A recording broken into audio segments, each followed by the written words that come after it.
Bonjour, voici les nouvelles actualités récoltées par Ina Verlinskaya et traduites après un long moment d'absence par Amanda. Lors du sommet inaugural Arménie-Union européenne qui se tiendra à Yerevan les 4 et 5 mai 2026, l'Union européenne sera représentée par le président du Conseil européen Antonio Costa et la présidente de la Commission européenne Ursula von der Leyen, tandis que l'Arménie sera représentée par le Premier ministre Nikol Pachinian. En amont du sommet, ils participeront également au 8e sommet de la Communauté politique européenne qui se tiendra à Yerevan le 4 mai. Les questions relatives au renforcement des relations bilatérales et aux défis mondiaux seront abordées. Bruxelles espère un approfondissement des relations entre l'Arménie et l'Union européenne, a déclaré le président du Conseil européen Antonio Costa en soulignant « Je me réjouis de rencontrer le Premier ministre arménien Nikol Pachinian. L'Arménie est un partenaire proche de l'Union européenne et nous espérons un renforcement de ces relations. L'Arménie et l'Union européenne sont unies par des valeurs communes et un engagement en faveur d'un ordre international fondé sur le droit et les règles internationales. » Lors de ses rencontres avec les citoyens, le Premier ministre arménien Nikol Pachinian a abordé les questions d'intégrité territoriale et de sécurité, soulignant que les discussions autour de Merli étaient infondées et que de telles questions n'avaient pas été soulevées sur place. Il a également noté que les problèmes de sécurité avaient affecté le tourisme à Djermouk, mais que le secteur s'était ensuite redressé. Le Premier ministre a affirmé que les discours politiques du gouvernement avaient trouvé un écho auprès des citoyens et a souligné que le message de paix véhiculé pendant les années de conflit n'avait pas été pleinement compris par la société. Concernant le système juridique, Pachinian a souligné que la constitution actuelle n'est pas perçue comme un document émanant des citoyens, ce qui explique les conditions imposées au débat sur la nécessité d'une nouvelle constitution. S'agissant des questions de sécurité, le Premier ministre a fait remarquer que les garanties de pays tierces ne sauraient se substituer aux décisions prises par les citoyens eux-mêmes, insistant sur le fait que les États sont guidés par leur propre intérêt et que la sécurité de l'Arménie doit reposer sur sa propre responsabilité.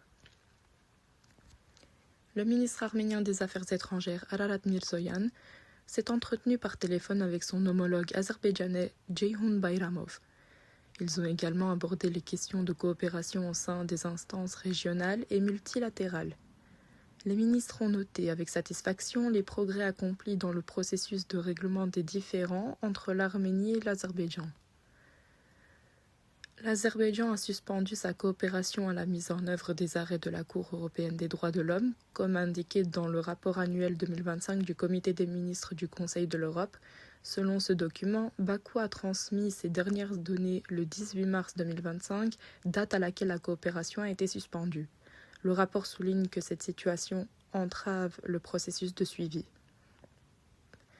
La faction G de l'honneur de l'Arménie nationale est prête à soutenir la demande de publication du rapport de la commission d'enquête sur les circonstances de la guerre de 44 jours qu'elle juge fondée. Selon le secrétaire de la faction, Tigran Abrahamian, le rapport est prêt, mais a été classé sans suite, ce qui engendre des désaccords.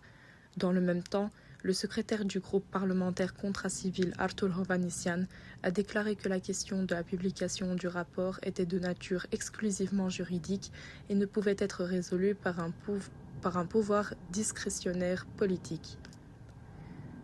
Le tronçon de 5,5 km du gazoduc reliant la Géorgie à l'Arménie sera déplacé à la demande de l'Arménie. La demande a été déjà soumise au département du contrôle environnemental du ministère géorgien des ressources naturelles. Cette demande est conditionnée par le fait que la section arménienne du gazoduc se situe dans la zone frontalière trilatérale géorgienne, arménienne, azerbaïdjanaise et a été mise dans les années 1990. Le gazoduc sera déplacé de quelques kilomètres et raccordé au niveau tronçon construit par l'Arménie.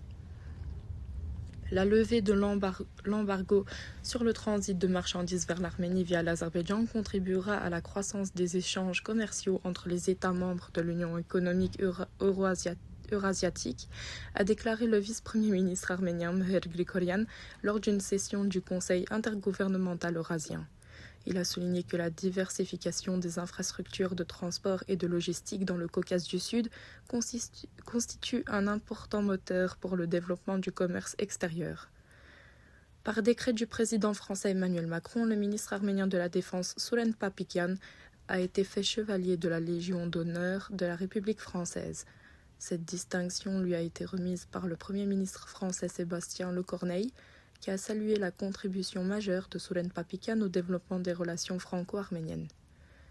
Le premier Arménien tué en Iran l'a été à la suite de frappes de missiles américaines et israéliennes sur le pays, a rapporté Aram Shahnazarian, rédacteur en chef du quotidien iranien Alik. Narek Karapetyan, membre du conseil d'administration du parti Arménie Forte, a annoncé leur intention de former une alliance avec toutes les nouvelles forces désireuses de s'unir et de changer le cours de l'Arménie. L'alliance proposée s'appellera Arménie Forte avec Samvel Karapetyan. L'homme d'affaires philanthrope et chef du parti Arménie Forte, Samvel Karapetyan, a annoncé que s'il devenait Premier ministre, le mois de septembre et les mois suivants seraient paisibles. Il a exhorté à ne pas permettre à ceux qui ont prouvé leur incapacité à protéger la République d'Arménie de menacer à nouveau de guerre. D'après les sondages, les forces d'opposition disposent actuellement de plus de voix au Parlement que le Premier ministre Nicole Pachinian, a déclaré Kristina Vartanian, membre du groupe Arménie. L'enquête préliminaire concernant l'affaire pénale de Samvel Karapetyan, chef du parti Arménie Forte, est terminée. Le dossier comprend 135 volumes. L'avocat Aram Vartevanian l'a annoncé sur sa page Facebook. Samvel Karapetyan, chef du parti Arménie Forte, est détenu illégalement depuis 282 jours pour avoir défendu le Saint-Siège. L'enquête préliminaire concernant cette affaire criminelle, illégale et abusive est terminée. Elle comprend 135 volumes. Nous avons eu environ 15 heures pour prendre connaissance de ces volumes. Par ailleurs, le comité d'enquête a également admis, lors de cette procédure, que Samvel Karapetyan n'est pas impliqué dans cette affaire, indique le communiqué.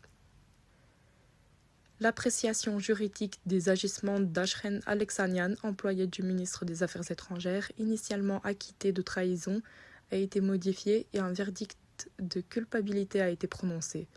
Pour rappel, Ashren Alexanian était accusé de trahison et d'espionnage.